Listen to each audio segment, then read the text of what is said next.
The city of Bayswater is home to one of the most historic olive trees. It was planted in the early 1800s and is part of a plan to establish a tree register.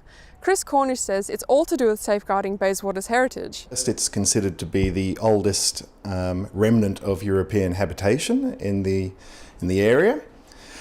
It was planted around the 1850s, and then in the 1890s it became the first Christian meeting place in the area. Before everyone had to travel to the churches in Perth, they decided to meet under that olive tree. Then in the 1930s, with the Italians moving into the area, they started meeting there for their communal olive harvest, and pretty much in the late 1800s and early 1900s, the tree was considered a landmark. So the area was identified by that tree, the olive tree near the river.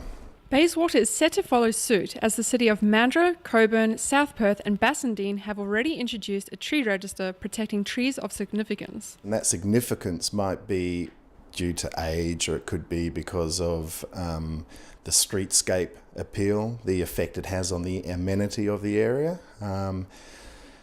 Some local governments have a height, so it could be any tree over 4 metres high or with a circumference of more than 2 metres becomes a significant tree. The proposal of the tree register comes as a bid to protect and expand Bayswater's current tree canopy coverage, including the olive tree, which was severely cut back over a decade ago. There hasn't been a big push saying, let's get this tree on the significant tree register, but there is a big push saying, let's have a significant tree register. There's a lot of people in the public saying, where are the trees going? A development occurs and the street tree ends up being cut down because that's where the new driveway is going to be, and people are getting sick and tired of that. And so there is certainly a drive to have a significant tree register and to start protecting the tree stock. Sitting at just 13.2%, Bayswater's tree coverage is one of the lowest in the state. According to Chris Cornish, the expansion of the tree canopy is critical as it helps to reduce the environmental phenomenon known as the urban heat island effect. But if the other good reason is the urban heat island effect, that's a real problem where temperatures are increasing by 4 or 5 degrees than they otherwise would be because of the infrastructure. So basically, roads and pavements absorb heat and then radiate that heat back out.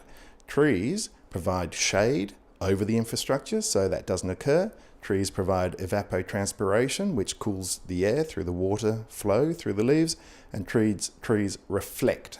Leaves reflect the heat. So trees are a fundamental method of combating the urban heat island effect.